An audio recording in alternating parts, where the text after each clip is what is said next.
Hello everyone, welcome back to my YouTube channel. My name is Maddie and I am so excited that you are here. Long time no see, it's been a hot minute. I've been real busy getting back into the swing of things, being at school, going back to college. I also recently had the flu. I went to New York City to see my boyfriend for his West Point military ball, and then I also just lost my childhood dog that I grew up with. So I've been really busy. It's been a little rough recently, but we are back for another video, and today we are finally doing my 2024 wrap up. This is pretty late, but it's going to be kind of like a book tag slash book award slash 2024 wrap up, kind of giving y'all a whole rundown of all the books that I've read in each month, and then doing some like book awards of maybe like my favorite authors and some other sort of prompts like that. But let's go ahead and jump right in and start off with every single book I read in each month. Starting with January and February, I actually did not read any books in these months. I was in a really bad reading slump for a really long time, so I didn't read anything in January or February, but in March I read 6 books, and starting off I read The Cruel Prince by Holly Black. If y'all don't know, the Cruel Prince trilogy is called the Folk of the Air trilogy, and it basically follows Jude Duarte, who is essentially a human in the world of fairies. She gets kidnapped into the fairy realm and her parents are murdered, and then she's kind of thrown into the politics of the fairy world, and she is bullied by the fairy people. She goes to school in the fairy realm and all of these things, and is just like thrown into their politics. There is a big war. There is a lot happening in this series, but y'all, this was one of my favorite series I read in 2024. I think I read every single book in like a day. It was just phenomenal.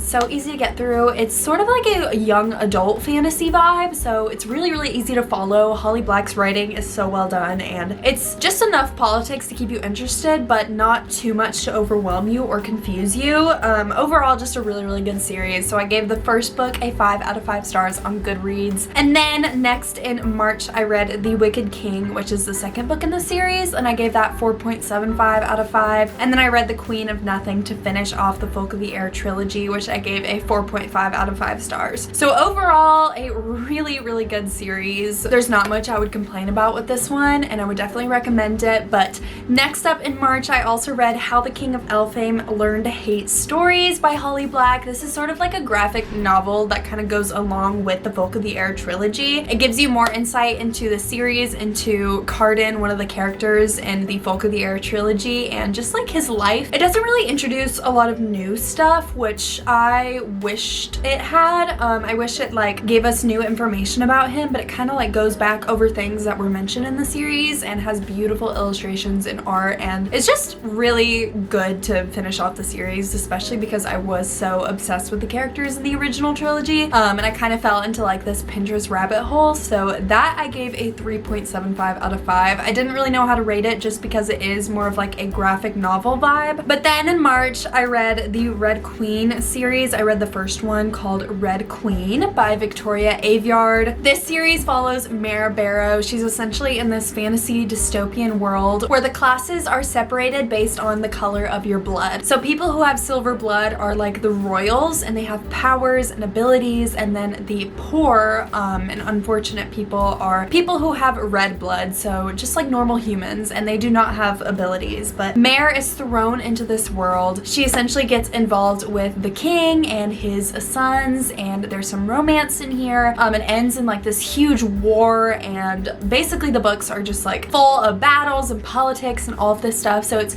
pretty similar to the Folk of the Air trilogy, but I would say it's a lot more dystopian. It's less of like the fairy realm and more of like just a dystopia. But this I gave a 3.75 out of 5. If you know me, you know I'm not a big fan of the Red Queen series. I thought it was pretty boring personally. I felt like there was just too much like description in Victoria Aveyard's writing and not enough like character dialogue, and I felt like she was more like explaining things to us rather than showing us. And I as a reader like to have more dialogue because I like to be able to like figure things out on my own based off of what the characters are saying. So this series I didn't necessarily love. I honestly would not totally recommend it, but a lot of people still say they love it, and it is sort of like a YA vibe. So if you like the YA dystopian sort of series, you might like it. But moving on, I also read The Night She Disappeared by Lisa Jewell. This follows Tallulah. She is essentially a young mom, and she goes missing, and her mom mom is trying to figure out the mystery of what happened. She went out on a date night and then she just disappeared, and her mom is trying to figure out what happened. This is by Lisa Jewell, like I said, and Lisa Jewell is a wonderful mystery, like thriller author. She does a really good job of keeping you on the edge of your seat and on your toes, and I will say for me personally, she's one of my most favorite mystery authors just because she does such a good job of just keeping you so involved in the story and making these really weird and dark twisted events seem just so real, like they could happen to me or happen to anybody, and I really like that about her. I gave this one a 4.25. I think I just couldn't give it like a 5 stars or anything above that just because Lisa Jewell's writing is so repetitive. It's hard to stray from repetition, especially in like the mystery and thriller genre, because it is essentially the same thing over and over again, and I feel like you could say that about any genre, but all of her books are very different, yes, but I feel like her writing style is pretty repetitive. So this one I gave a 4.25 out of 5. But in March, I read a total of 6 books, so this was a pretty good month for me. But moving on, in April, I started the Mistborn series by Brandon Sanderson, and I read the first book, which, y'all, if you know me, you know I cannot shut up about this series. This is like my favorite fantasy series of all time. When I finished reading it, like I couldn't sleep for like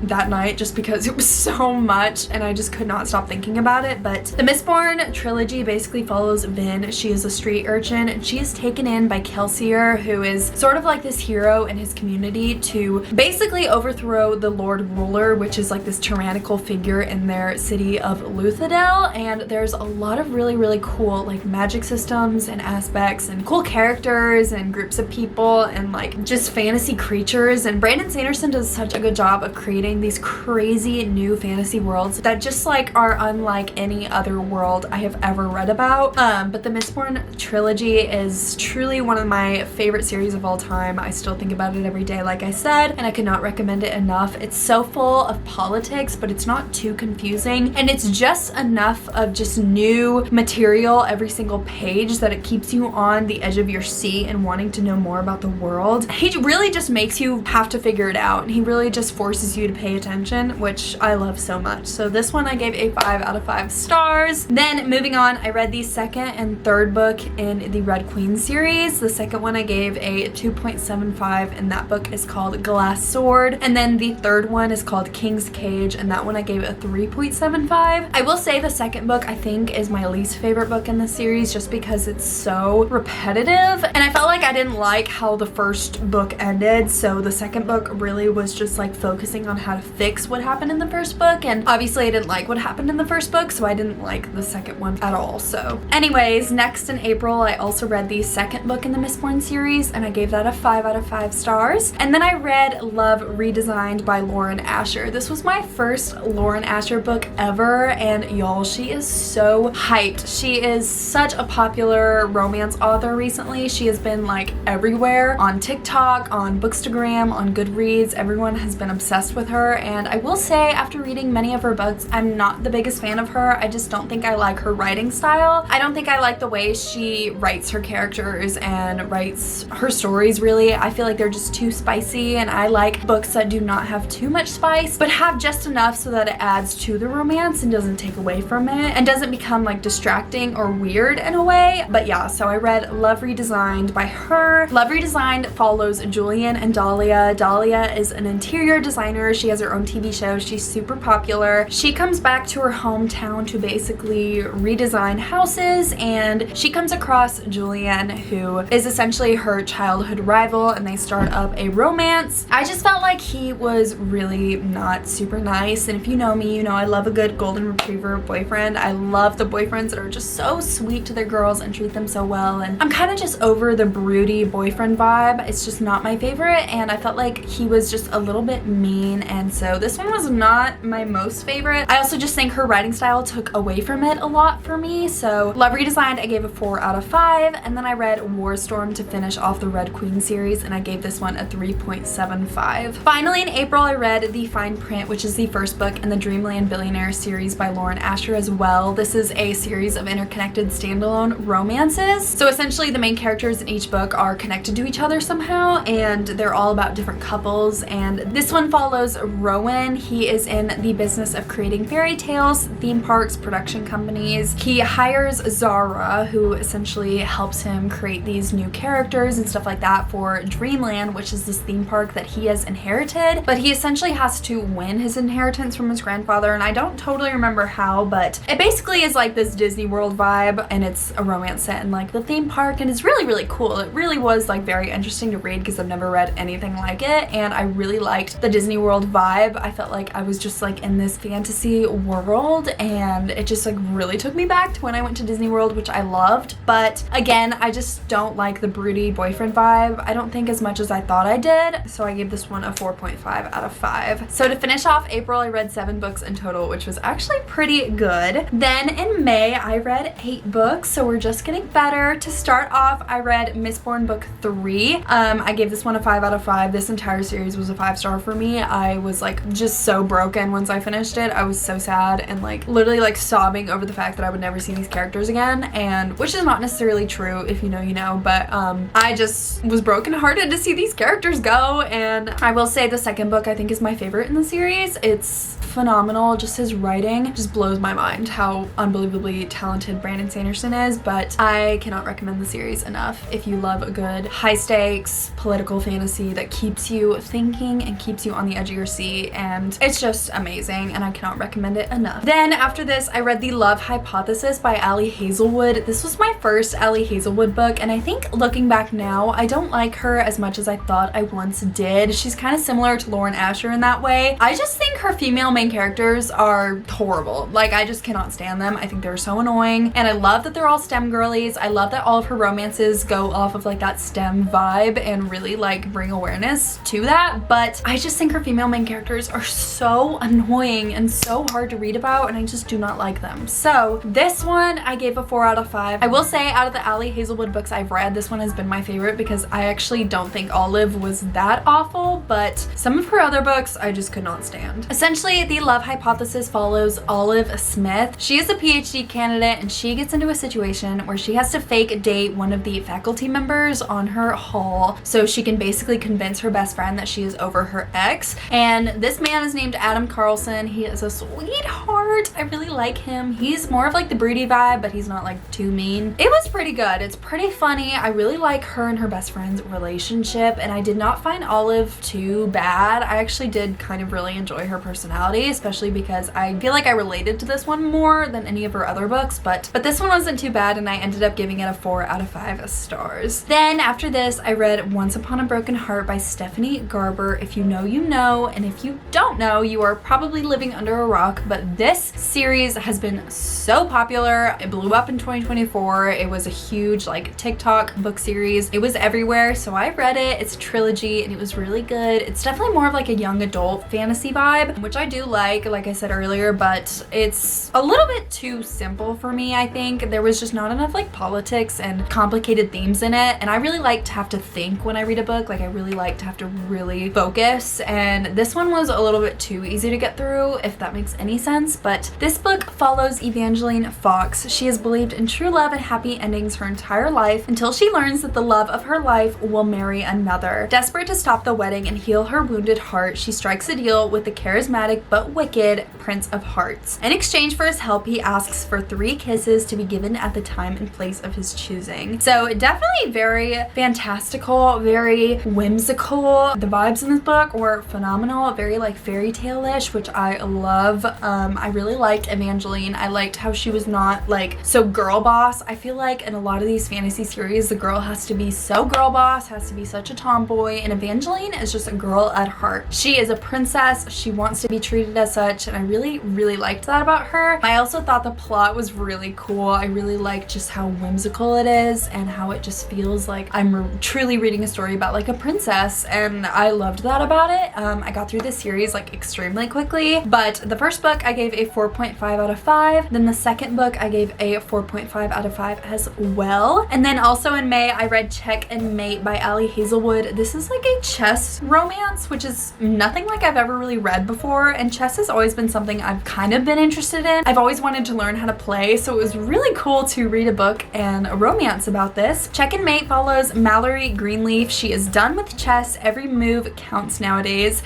And after the sport led to the destruction of her family 4 years earlier, she is focusing on her mom, her sisters, and the dead-end job that keeps the lights on. That is until she begrudgingly agrees to play in one last charity tournament and inadvertently wipes the board with the notorious king killer Nolan Sawyer, current world champion and reigning bad boy of chess. This essentially strikes up a romance between them, and I was obsessed with Nolan. The way that he was so kind and just like misunderstood was really, really sweet to see. I really liked his personality. I liked Mallory, but I kind of thought she was really annoying. Like I said earlier about Ali Hazelwood's female main characters, I'm just not the biggest fan, and I found her kind of really obnoxious, but Nolan made this book for me. I was obsessed with him, and this one I gave a 4 out of 5 stars. Then next, I finished the Once Upon a Broken Heart trilogy with A Curse for True Love, and this I gave a 4 out of 5. I didn't love where the story went in the third book. I felt like it kind of just got off the track of where it was meant to go in the first place, and it got a little bit confusing. So that one was not my favorite, but still a 4 out of 5, which is a pretty good rating. Next, I read A Court of Thorns and Roses, which I don't even need to talk about because everybody knows this series. This is like extremely popular by now. If you haven't heard about it, you are living under a rock and you seriously need to get some help because this series is amazing. It's by Sarah J Maas, which she's gotten a lot of backlash recently, which I understand, but this book series is still really, really good, and it was one of my most favorites from 2024. This one I gave a 4.75 out of 5. This book series basically follows Farah. She's out hunting one day when she shoots a beast, and it turns out he is actually a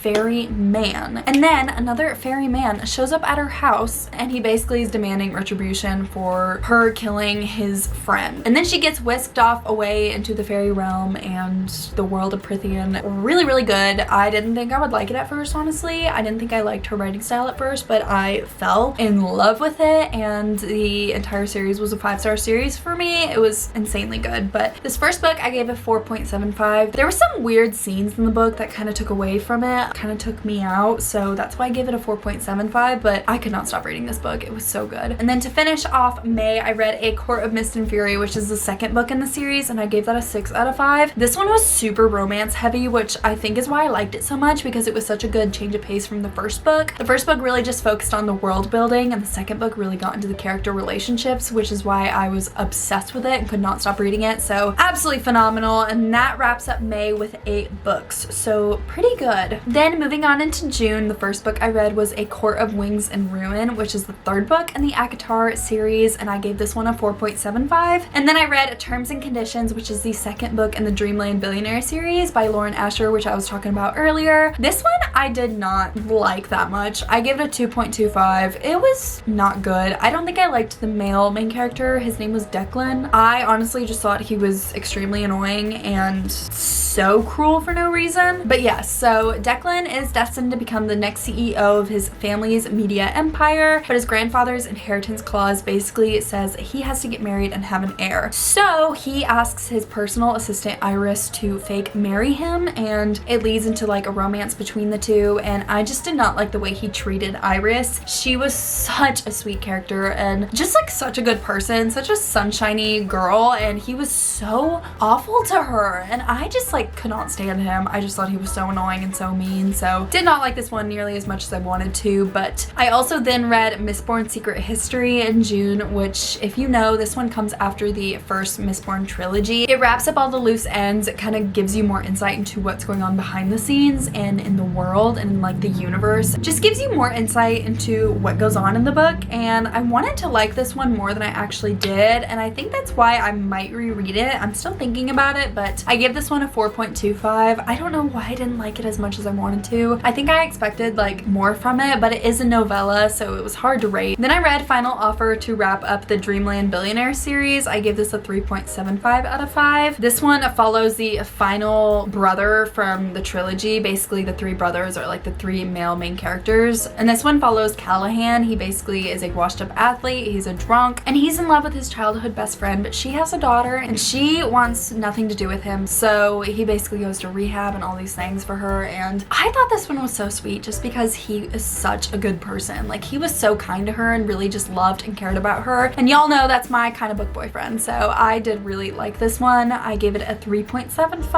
Again, the only thing that I just like didn't like about it is Lauren Asher's writing, which is not any of the characters' faults. I still love them as characters. I just do not like her books that much. And I think that's just kind of what I've decided in 2024. Then in June, I read Better Than the Movies and I gave this one a 4.5 out of 5. This one is by Lynn Painter, who was an author that I was very, very new to. I didn't really know anything about her or her books, but I had heard that this book was so good and everybody was obsessed with this series. So I read it and I read it in a single day in one sitting. I could not get up. It's a young adult romance. It was the sweetest thing in the world and I still think about it time to time, but I loved this one and I love Lynn Painter now. Like, I'm obsessed with her writing style. Just the way that she like directs her characters is phenomenal, and just the way that she portrays romance is so real and so deep, and it really explores themes of like grief and losing parents and family members, and that's something that I've gone through, so it was really, really touching to me. But basically,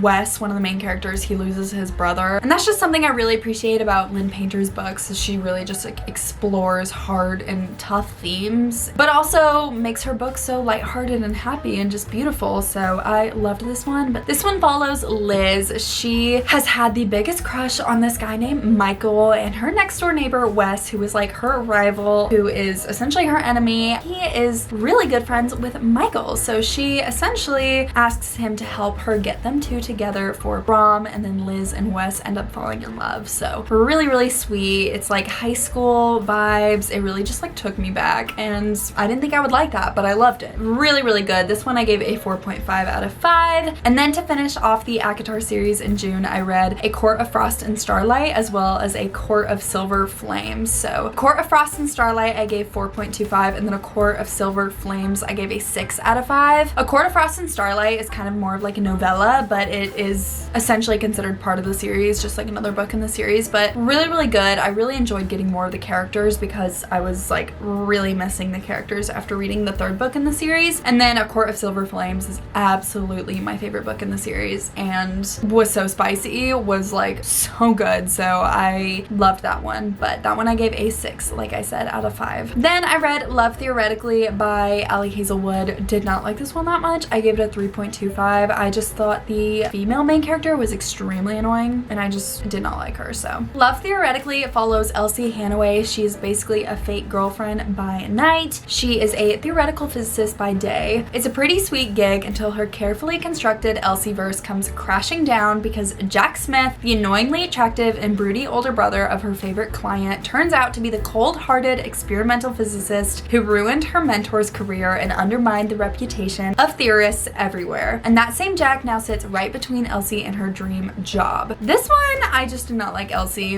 I didn't like Jack either. I don't remember the last time I thought about this book. I just don't think I like Ali Hazelwood's writing, and I think that she tries so hard to be quirky and cute and funny, and she's not, and I just don't think I like her. Then I read The 7-Year Slip by Ashley Poston. I gave this a 4 out of 5. I did not like this one as much as I wanted to. I've heard so many people say wonderful things about this book, and I did not hate it, don't get me wrong. I still gave it a 4 star. I still thought it was good, but I definitely had higher expectations for this one, and I don't know. It basically follows Clementine, and she falls in love with this guy who is actually set 7 years in the past and who essentially is living in her aunt's apartment where she also lives in the present. And it's kind of complicated. It's like a magical realism sort of book. It's a contemporary romance. It's not super heavy on the romance, but it is heavy on themes of grief, which again, I did like appreciate because I've been through losing a parent and or grandparents and things like that, and it's really hard. So that did touch me, and I really did enjoy that about this book, but I just wanted to like it more than I really did. So this one I gave a 4 out of 5. Then finally, to wrap up June, I read The Do-Over, which is also by Lynn Painter. This book follows Emily Hornby. She basically goes over to her grandma's after a horrible Valentine's Day. She's talking to her grandma, she spends the night, and then she wakes up back in her bed, and Valentine's Day is repeating over and over and over again. She's stuck in like this time loop. So another magical realism sort of vibe, and I really enjoyed this one. This is another young adult romance.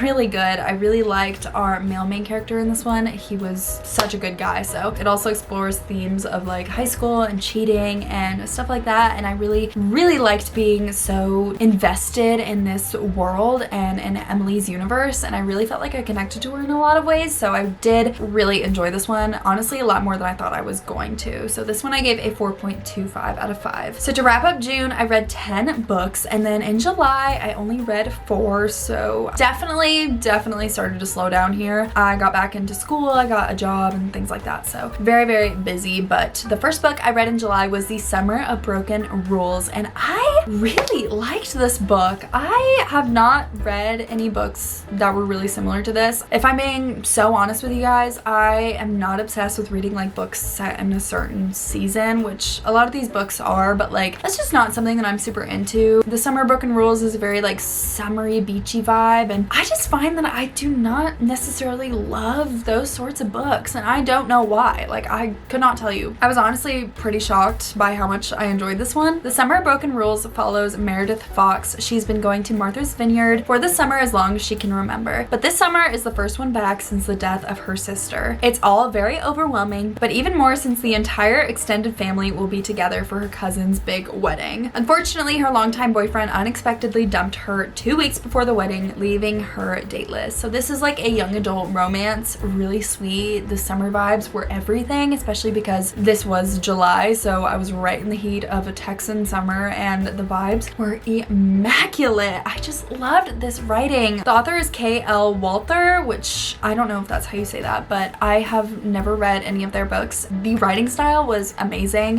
It was just very atmospheric. It felt very just like immersive, and I loved the summer vibes. So this one I gave a 4.25. Then I also read Happily Never After by Lynn Painter. This one basically follows a woman who hires a guy to come and object her wedding, and then she kind of joins him in this whole fiasco of objecting to other people's weddings and basically crashing weddings, and it was really fun and a really good time. I think this was Lynn Painter's first adult romance. Really enjoyed it. I just really like Lynn Painter's writing, like I said, and this one was so funny, like actually had me cackling, but also was still pretty deep and still explored a lot of themes of like self-reflection and finding yourself in these old like really long relationships, and I just related to that because it is so easy to lose yourself in the person you love, and I thought that that was really cool to see. So I really enjoyed this one and I gave it a 4 out of 5. Then I read Happy Place. This is my first Emily Henry book, which was extremely popular on Book Talk over the summer. I think that's why I read it. I saw it on Book Talk and I fell in love with the concept, and this one I didn't love as much as I wanted to. I feel like Emily Henry is a little bit overhyped. I just feel like she's not totally my cup of tea.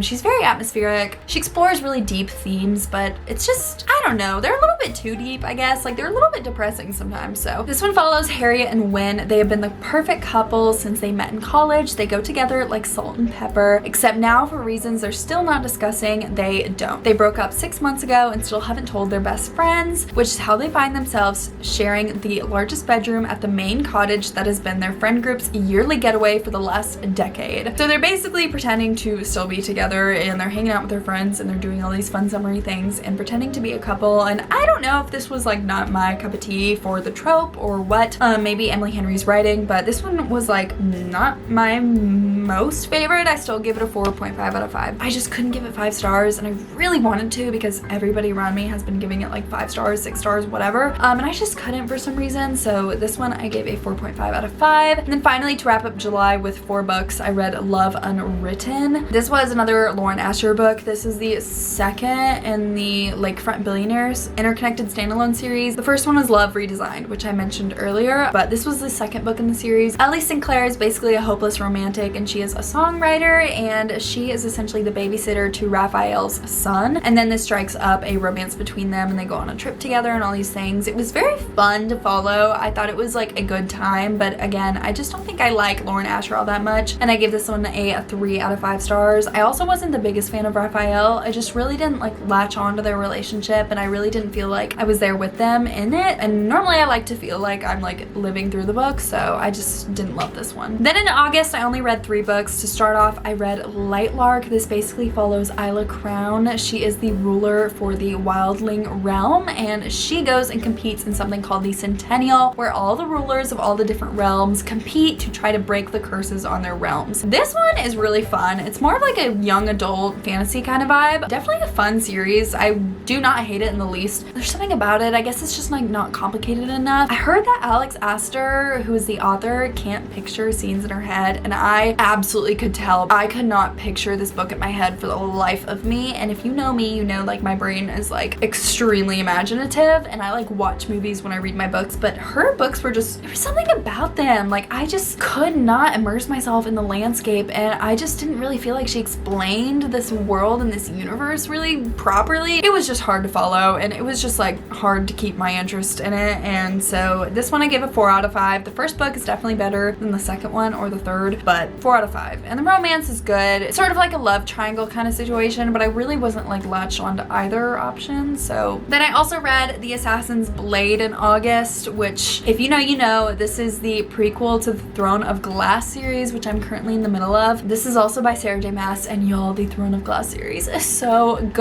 I don't like it as much as ACOTAR, which a lot of people say that they like it more, but I don't think it's like my favorite. This one basically follows Selena Sardothian. She is in the Assassin's Guild, and she is the world's best killer. She goes on all these jobs, she gets paid. Basically her master is Arobin, and he is not a good guy and sends her on these awful scavenger hunts and quests, and she basically figures out that he is not a good guy, so she tries to go against him with her essentially rival, who is Sam, and he's a really sweet guy, and this sparks up a romance between them. And then throughout the series we just keep following Selena and what she goes through, and she eventually is thrown into like this trial. But it's a really fun series, really easy to like immerse yourself in, and I just really like that about Sarah J Maas's worlds. She's really good about making worlds that are so fun and not too complicated, but just complicated enough. So The Assassin's Blade was a good time. I give this a 4.75, really good. I definitely recommend reading this one before Throne of Glass though, because it gives you so much information that is so helpful to know before Throne of Glass. So definitely read it as a prequel. A lot of people read it after Throne of Glass, the first book, but I would definitely recommend reading it before. Then also in August I read Beach Read by Emily Henry. This one I gave a 4.75. I was so close to a 5 stars. I just couldn't do it though. There's just something that like takes me off about Emily Henry that's just like not my favorite, but is so close to being my favorite because her writing is so phenomenal. But Beach Read follows 2 writers. One is a romance writer who no longer believes in love, and the other is a literary writer who is stuck in a rut. They engage in a summer-long challenge that may just upend everything they believe about happily ever afters, and they basically switch genres and they write books and they fall in love, and it's a really sweet story. The way that Emily Henry portrays love is so gut-wrenching. I really enjoyed this book. I don't know why I couldn't give it a 5 stars. It really was so deep, and the writing was just beautiful. It was beautifully done, but I just could not give it that 5-star rating, and I don't know why. I settled on a 4.75, and I'm gonna stick with that. But to finish off August, I read 3 books, and then moving on to September, I only read 1, which was shocking, but it was The Way of Kings by Brandon Sanderson. If you know, you know. If you watched that video, that was my reading a 1,000 page book video. If you watched it, this was a long book, y'all. This was 1,001 pages, so this was like 3 books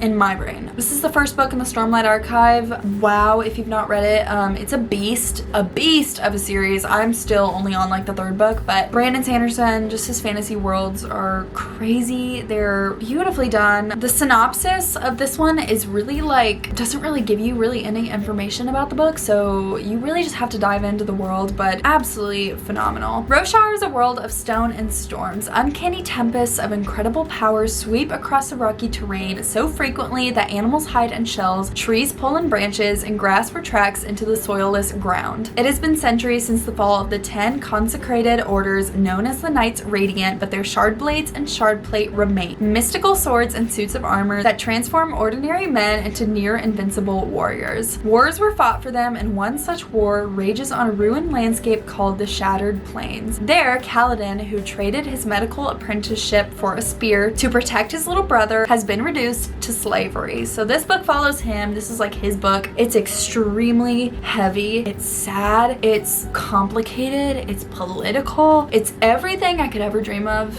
in a fantasy book. I had to like take notes about this book, like about the world. Brandon Sanderson's world building is unmatched and it's insane. This book I gave a 5 out of 5 stars. There was no other rating I could give it. It was phenomenal. So that wraps up September with one book. Then in October, I read Throne of Glass, which was a 4.25 out of 5. I only read one book. I was extremely busy during this month. Moving on to November, I read first off The Alloy of Law, which is the first book in the second era of Mistborn by Brandon Sanderson. To get back into like the Mistborn world was so nostalgic and beautiful, and I was obsessed with the book the entire time. Like, it was so fun. It was just so fun. But this one follows Wax and Wayne. They are a duo from the desert terrain called the Roughs. They're basically lawmakers and they fight against the bad guys and have a good time doing it. It was really fun to see like similar themes from the original Mistborn trilogy in this series, and it was really fun to get back into those old characters. A lot of the old characters from the original series became like gods or part of religion or names of the cities. Had a lot of fun with this one. I give it a 5 out of 5. Then I read Crown of Midnight, which is the third book in the Throne of Glass series, and I give it a 4.5. Then I read Flawless by Elsie Silver. This is a cowboy romance. This is another interconnected standalone series. It was really good. This one follows a professional bull rider, and his manager is real mad at him for ruining his reputation. So essentially he sets up his daughter with the bull rider to basically watch him and babysit him and try to re-up his reputation and fix it, and essentially this sparks up a romance between the two. It was really fun, really funny. The female main character is Summer, who is so fun. She's such a baddie. Like, she was so hot and so cool and just like really down to earth and really just funny. She was so sarcastic, which I really liked about her, and I was shocked by how much I liked Elsie Silver's writing. I really like her way more than Lauren Asher, and I'm excited that I finally found a romance author that I'm really loving. But this is in the Chestnut Spring series. Really good. I give it a 4.75. Then I read a short story by Ellie Hazelwood called Cruel Winter with You. I do suggest this one if you are into short stories. It was only 70 pages. It was a really good time. It basically followed these two people who have been in love for years, didn't know it, and are finally like figuring it out and talking, and they get snowed in a blizzard, and they are basically forced to spend time together, and they basically figure out all their problems about not being able to communicate their entire lives, that they're essentially in love with each other. And it was really sweet to see. Very atmospheric. I really felt like the winter vibes, and I really liked that about it. So this one I gave a 3.5. I only gave it a 3.5 just because I didn't really know how to rate it, just because it was so short. But then I also read Merry Ever After by Tessa Bailey, which I gave a 0.75 out of 5. Which is really bad, so I'm not even going to talk about it because it was bad. Do not read it. Not good. It was horrible. It's the second book in that little like series of just like short stories. Not good, so don't even search it out. It was not good. And then I read All by My Elf by Olivia Dade, which is the third in this series sort of thing. This one I gave a 2 out of 5. I don't really remember what it was about, honestly. Not my favorite. Just another like Christmassy romance short story. Didn't like this one all that much either. Then I read Heartless, which was the second in the Chestnut Spring series. I give it a 4.5 out of 5. This one followed Willa and Cade. Cade is like the broody older brother of the male main character in the first book. Their relationship, y'all, was so sweet. It was like the single dad trope with the babysitter, and I loved their dynamic. Willa was like just like a firecracker. She was crazy but so funny, and I just had such a good time reading this one. I read it in like one day, I think, maybe two.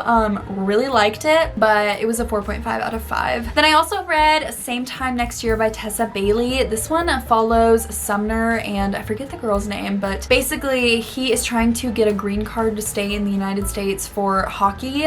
He's Canadian. He does not want to get sent back over the border, so he decides to fake marry one of the sisters of one of the guys on his team, and they fall in love, and it's really sweet. I will say a lot of the hockey stuff was like not even true, didn't make sense, like not explained very well. I felt like it could have been fixed with like just a little bit of research on Tessa Bailey's part. He's a very like big golden retriever vibe kind of guy, and I really like that, so I thought he was really sweet. But I think I've decided I don't really like Tessa Bailey all that much. I think her writing is just not very good quality, but that wraps up same time next year. And then I also read Twisted Love by Anna Huang. I gave this a 2 out of 5. I was shocked by how much I did not like this one, especially because since then I've read King of Wrath by her and I was obsessed with it. I read it in one sitting. It was so good, but this one I just didn't love. This one follows Alex and Ava. Basically, Alex is her older brother's best friend and he's like involved in like the mafia. It's like this dark romance slash mafia romance slash like grumpy sunshine. There was a lot of like dark themes in it, which like really caught me off guard, and I just felt like the book was trying to do too many tropes at once and I just did not enjoy it, so I would not recommend this book at all, but I gave it a 2 out of 5. And then finally, to wrap up November, I read Heir of Fire by Sarah J Maas, which is another book in the Throne of Glass series, and I gave this a 4.75 out of 5. So in November, that is 10 books, which was really good for me. And then December, the first book I read was A Not So Meet Cute by Megan Quinn. This basically follows a girl who wants a rich husband, so she goes for a walk in this super rich neighborhood, and then this guy comes out and sees her and is like, hey, do you want a fake date? Because he needs to pretend that he has a pregnant fiance because he has gotten involved in this business deal and has basically told the guy he's trying to make the deal with that he has a pregnant fiance so he can relate to him and therefore will go through with the deal. So honestly, not that good. It was a little too spicy for my taste, and I feel like when books are too spicy, it just completely ruins it for me because it just takes me out of the book so much and I have to skip through the scenes. And with this one, I also listened to the audiobook and I hated the audiobook, so gave it a 1.5 out of 5. I just did not like it. But to finish off December and my 2024 book count, I read Words of Radiance, which is the second book in the Stormlight Archive, and I'm still trying to finish up the video for this book, but I still can't get over this book. I gave it a 6 out of 5. This is my favorite book I think I've ever read in my entire life. My favorite book of all time, hands down. That wraps up December with 2 books. So Words of Radiance was 1,080 pages, is the second book in the Stormlight Archive, so like I said, the big fantasy series. It's a beast. It's a lot to take on, but now that I've told you all the books I have read in 2024, I'm gonna go through and do some prompts like fave new series, 5-star reads, all of that. So starting off with a favorite author of the year, that goes to Brandon Sanderson. Who is shocked? I think every single book of his I read, I gave like 5 stars. It was crazy, except for Mistborn Secret History, which is not my favorite, but that's like an outlier because wow, his writing style is amazing, y'all. He literally hires physicists to help him create these worlds and these magic systems, and I just like cannot get enough of him. So he was definitely my favorite author from the year. The total number of books I also read was 52. I forgot to mention that, but my goal for this year is also 50 books, so I was excited that I met my 2024 goal. That was really awesome. And then for 5 stars, let me go through and tell y'all all of the books I gave 5 stars. First up, we have The Cruel Prince. Amazing. Then we have Mistborn Book 1, Mistborn Book 2,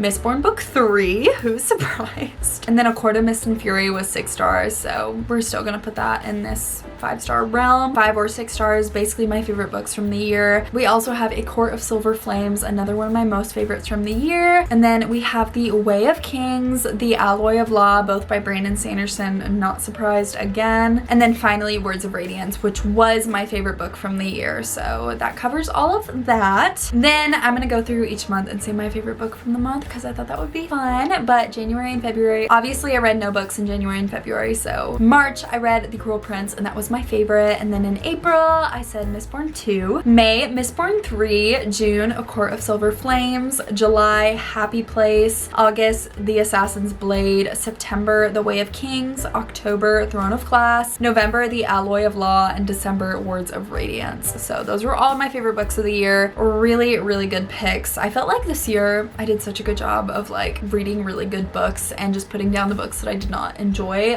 There were some books like in November especially that I just like really wanted to finish because I was so far into them when I realized that I absolutely hated them, so I did end up finishing them. But I felt like I read a really good amount of books this year and I really liked most of them, so I was really proud of myself for that. And then I also have favorite new series. I will say my favorite new series from this year I think was again the Mistborn series, but if I leave that one out, I would probably say the ACOTAR series. Really good, y'all. I cannot recommend that series enough. It was Book Talk famous for a reason, and I know I sound like a broken record, but it was really well done, and I really did like Sarah J Maas's writing in that one. And then I also have favorite book boyfriend from the year. This is a really hard one, honestly, but I might have to say Cassian from A Court of Silver Flames specifically. That book was like so spicy and so good. I just like love how fun he is. If you know, you know. Like, he's like very loyal but very fun, very golden retriever vibes, and that's like my favorite in a book boyfriend. And then I also have favorite fantasy character, which I'm gonna have to say Sazed from the Mistborn series, which I still just can't shut up about it. He was, just read the series basically is what I'm trying to say. He was my favorite character by far, I think, just because he was so like insightful and so like mysterious and so just loyal to his friends. I love a good loyal character. I think that's like my favorite sort of character vibe. I also loved Kaladin from the Stormlight Archive, and then Shallan as well. I thought they were really good characters. I really just cannot get enough of Brandon Sanderson, and I really want to like finish most of the Cosmere this year. It's probably like my biggest goal of 2025. My favorite romance character from the year. This is another prompt. I might have to say Wes from Better Than the Movies. He's just such a sweet boy. I just was obsessed with him. Like, I felt like I related to him so much, and I felt like I really just saw a lot of myself in him, especially from when I was in high school. Least favorite series from the year, I would say, is the Red Queen series, which I already talked about. I did not like that series. I just thought it was boring. I just felt like it was too repetitive. I didn't like the writing style at all. And then my least favorite romance series was probably the Lakefront Billionaire series. I did not like this one all that much. There was something about it. I just felt like Lauren Asher's writing was really sloppy in this series. And I just, again, I'm not the biggest fan of Lauren Asher, so that really did it for me. I just didn't like the series all that much, but I would say probably my least favorite book from the year was definitely Mary Ever After by Tessa Bailey. I think I've decided that I just do not like her as an author at all. There's just too much spice, and I'm just not all that into her books, which is really disappointing because I really wanted to like her. But that is all for the prompts I have for this video. I hope y'all enjoyed. That was kind of like my 2024 book wrap up slash book awards slash whatever. I had a really good reading year this year. I had a really good time reading with you guys. I started my book YouTube channel this year, and I'm gonna really try to continue that in 2025, obviously by posting this video and some others. I'm working on another video right now as well, but I hope y'all enjoyed this video. Please like, please subscribe if you have not already. I love to talk about books, and I would love to have any new people come and join us because we have such a cute little family in the comments now, which is so fun. But I love you guys so much, and I hope y'all enjoyed, and I'll see you on the next one. Bye!